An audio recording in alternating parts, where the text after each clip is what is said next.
Text animators offer a powerful and unique method for character animation in After Effects. And when I say character animation, I mean per character animation. So we can actually animate the text on a per character basis, so one letter at a time. In this tutorial, you'll learn how to apply these animators and create what looks like quite a complex character animation with just a couple of keyframes. After Effects ships with lots of free animation presets, and these include text animators. In this video, we'll learn how to add some text animators to our text using the free animation presets. And then later we'll figure out how to customize them to suit our needs. So in this movie, what I want to do is I want to animate the text. You can see we've got these other elements animating. And instead of just animating position, where I would pick it up and animate the position value coming in, what I want to do is animate the letters on a per character basis. And this is where animation presets become really powerful. Now, what I want to do is just isolate this layer so I don't accidentally click on other layers. So what I'm quickly going to do is click on this switch for each of the layers I don't want to see. And this is the shy switch. And when I click on the shy switch for a layer and then enable the shy switch up here, then what will happen is it will just hide those layers. They're still going to render, but it will hide them from the timeline. Just gives me a little bit more space. So I'm going to open up my text property group, and you'll see we have various options in here, including this little menu here. And this is what we want to concentrate on at the moment. Now we have transform properties for the layer, as you would expect, but you'll notice if you click on here that we have other transform properties as well as others for fill color, stroke, tracking, etc. So why do we have more transform properties here? Well, it's because we can use these to allow us to animate on a per character basis, which means on a per letter basis, animating one character at a time. So for example, if we animate something that we're familiar with like position, we can just scrub the position value and it will animate all of the characters as you would expect. But you'll notice a slight difference in the display options. You'll notice there's a little X between each of the characters, including the spaces. And the good thing about this is, as well as being able to animate position as a group, we can actually use what's called the range selector to determine which characters are affected by position.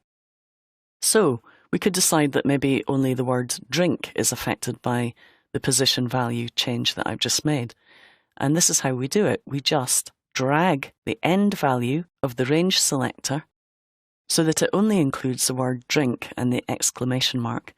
Now you'll notice that we have a percentage value measuring how much of the text is selected, and drink is 30% of this sentence. I can also use this handle here to determine which letters are selected. And that's quite handy because it allows me to select per character.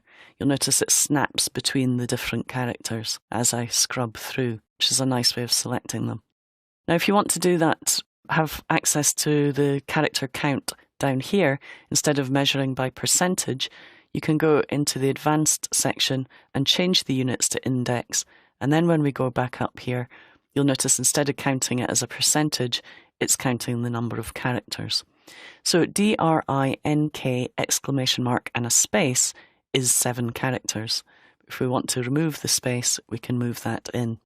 Now that's the default setting. If you want to exclude spaces in your measurements, you can also go into the advanced section and say characters excluding spaces.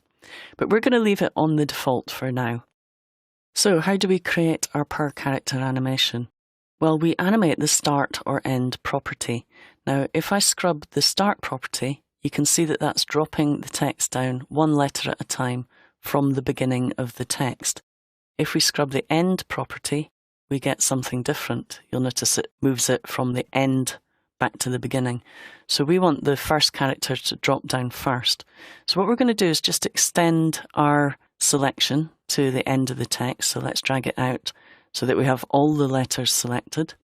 And then let's set a keyframe for the start value. Then we move to where we want the animation to end, and we just drag that start value out to the end so that both values are the same, a value of 20. And if we run preview that, we should now have our letters dropping down one at a time, which is a really nice effect. Now, the only thing about that is I just want to adjust where they come from. At the moment, they're coming from just a little bit higher than the original place. What I want to do is have them coming up from up here somewhere. So I can extend the Y value, and you'll notice that once I've created my keyframes, there's no need to keep adjusting keyframes. All I need to do is adjust the position property, and they'll now drop from the top.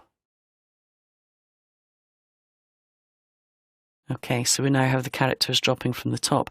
Of course, if I want them to maybe come from over in this direction, I can just adjust the X value as well to move them over here.